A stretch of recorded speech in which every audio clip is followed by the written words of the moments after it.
por un lado, ¿dónde surgen estos sentimientos que pueden ser negativos? Por ejemplo, la envidia, los celos, incluso el odio. O sea, ¿por qué existen? ¿Por qué existe el mal? ¿Y cuál es digamos, la finalidad de todo esto? Y por otra parte, pues, ¿qué podemos hacer con esto cuando lo sentimos? ¿Cómo podemos, digamos, ahora sí que ofrecerlo, o cómo podemos transmutarlo para convertirlo en algo positivo? Muy buena pregunta, filosófica. Gracias. De nada. Entonces, si miramos a esos sentimientos, digamos, negativos que mencionaste, como la envidia, el odio, o se puede también agregarles a la lujuria y cosas así. Y filosóficamente queremos encontrar un denominador común o un aspecto universal, porque, o sea, si ciertos sentimientos son malos, y claro que hay malos sentimientos, entonces deben compartir algún ingrediente, algún aspecto o elemento universal que los determina a todos que sean malos. Entonces, si estudiamos esos sentimientos y buscamos característica común a todos los sentimientos malos, sin duda un deseo de enseñorearse así encima de otras almas. Porque, por ejemplo, vamos a estudiar la lista aquí, que, por ejemplo, odio. Cuando uno odia, lo que sucede psicológicamente, moralmente sabemos que es malo, pero aparte del aspecto moral, si miramos al aspecto, digamos, psicológico y preguntamos qué es lo que sucede cuando se odia, es que el odiado o la odiada en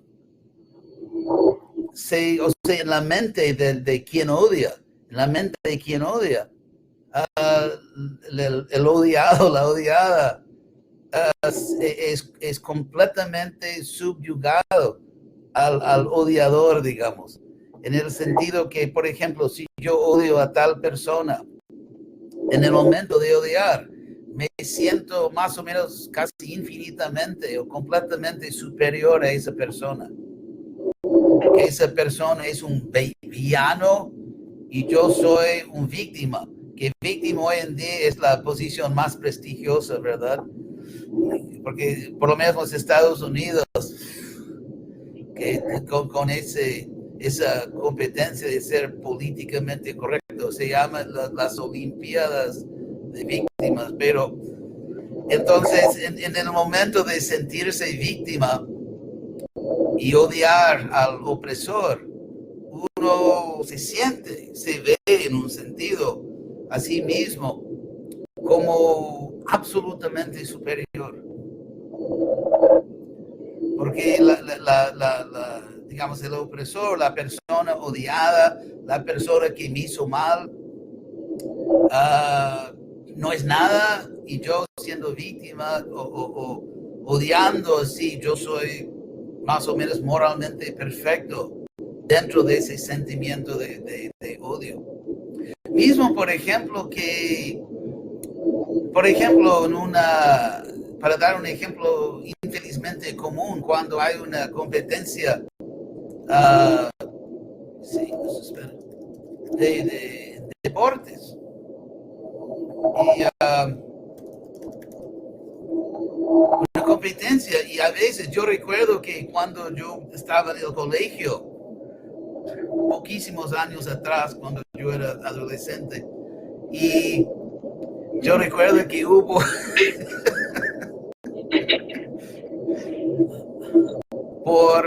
por imposible que parezca, era más joven que ahora. Entonces, yo recuerdo que hubo un juego de fútbol americano entre sí de nuestro colegio contra otro colegio. y después del juego fuimos al restaurante, así, la cuatachada.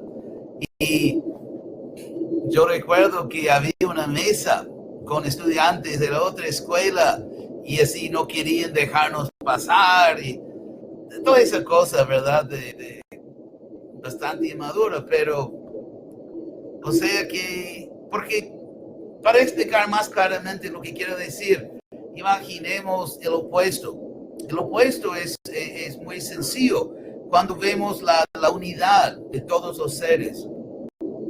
O sea, cuando alcanzamos la empatía absoluta, empatía universal, y que podemos literalmente identificarnos con otras almas en el sentido de que, porque piensa en un momento de ese término tan común, tal vez en español también, de identificarse con algo.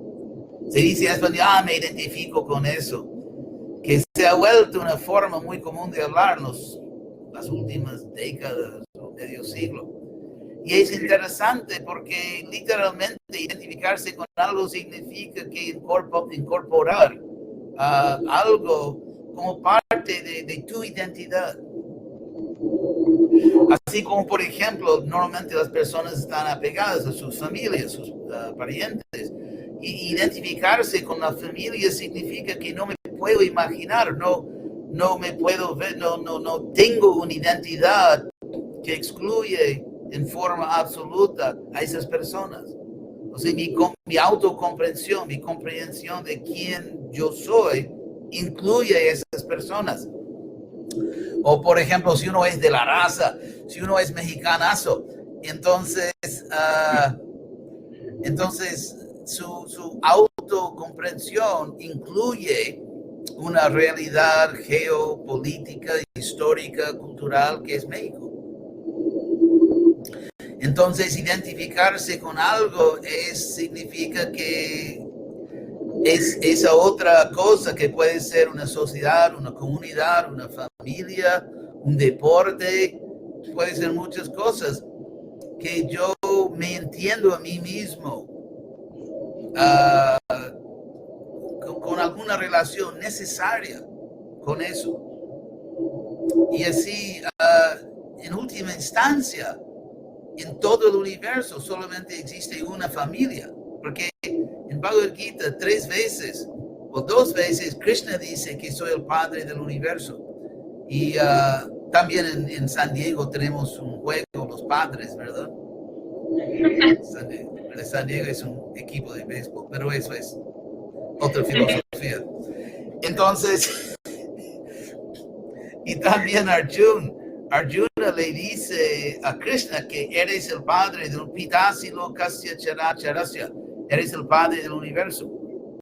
Y entonces, el problema con apego familiar que hace parte de nuestra doctrina o filosofía, el problema no es de apegarse a otras almas. O sea, el problema no es lo que incluyes, es lo que excluyes que es el problema. Porque en realidad el universo entero, todas las almas hacen parte de nuestra familia. Entonces, si tenemos esa empatía universal, los sentimientos que mencionaste, odio, envidia, y yo puse lujuria, ¿verdad? Los sannyasis obsesionados con eso. Entonces, pero si pensamos... es un chiste.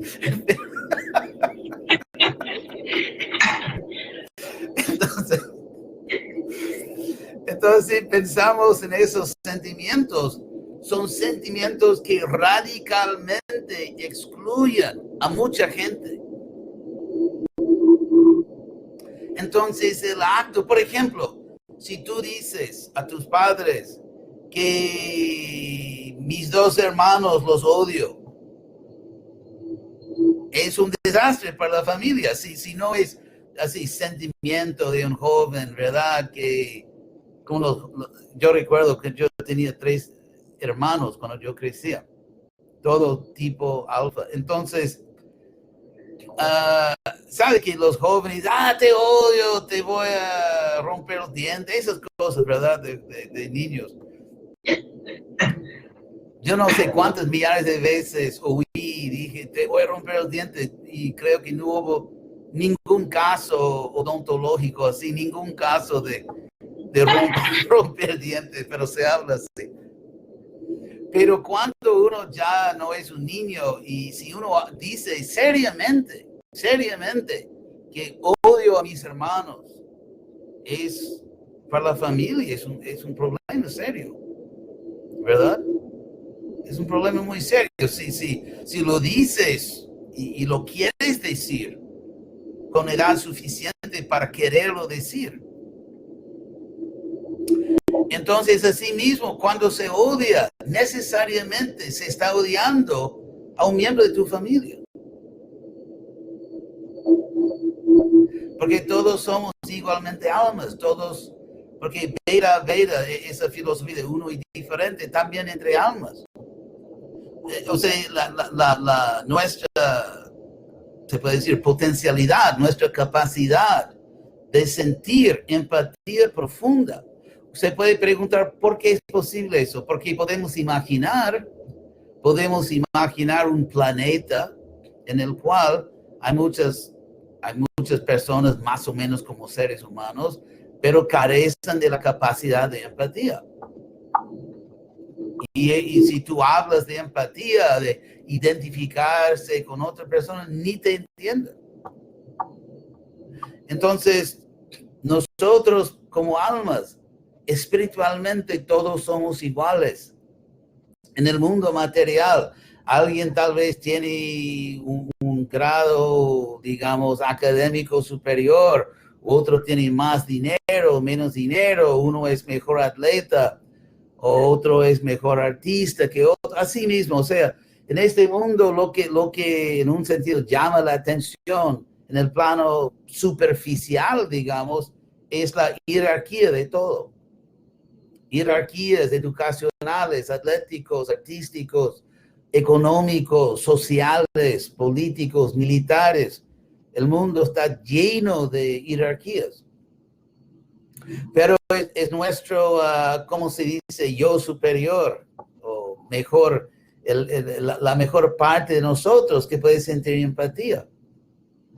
Que el rico y el pobre son, por ejemplo, materialmente, pero dos son seres humanos. Y muchas veces, es muy interesante, hubo un estudio científico, aquí creo que en los Estados Unidos, maldito país con un gobierno tan loco, pero hubo un estudio que descubrieron lo que mucha gente ya sabía, que la empatía disminuye exactamente en la proporción en que las opulencias materiales incrementan. O sea, en cuanto más dinero una persona tiene, menos empatía. Bueno, ya sabíamos, ¿verdad? Está en el Bhagavatam. En cuanto más poder político, social, menos empatía. Entonces, odiar, envidiar. Porque si tú envidias a otra persona, en un sentido estás envidiando a ti mismo, porque la otra persona, claro que es un alma aparte, claro que es un alma individual, única, pero completamente igual a ti, completamente, y mismo creo que Jesús dijo que odiar al pecado y no al pecador. Entonces, el cuerpo y mente materiales de una persona comete pecados o te ofende, te hieres o algo así.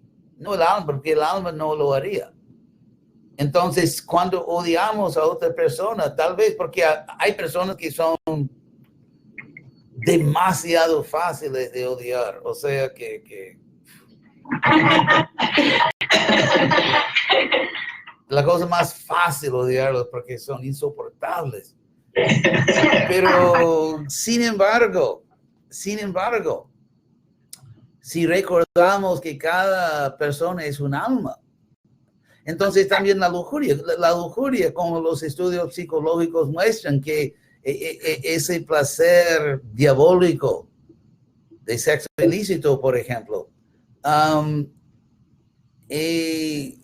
se trata del sentido de dominar a otra persona, de dominar o de seducir, es la sensación, no solo la sensación, digamos, neurológica, que es lo de menos, pero más bien es la sensación de enseñorearse completamente, dominar completamente, de controlar a otra persona. Entonces, por eso la lujuria, la envidia, el odio, eso me recuerda de una pregunta muy importante, una pregunta filosófica que hizo Sócrates.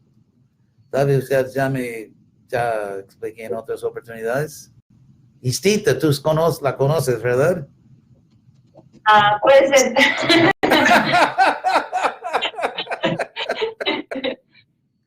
Que Sócrates hablaba con un señor llamado Euthyphro, que era más o menos una persona demasiado, desagradable y insoportable, porque se cree una de esas personas que se cree muy moral, pero es un tonto que no entiende nada de la verdadera bondad.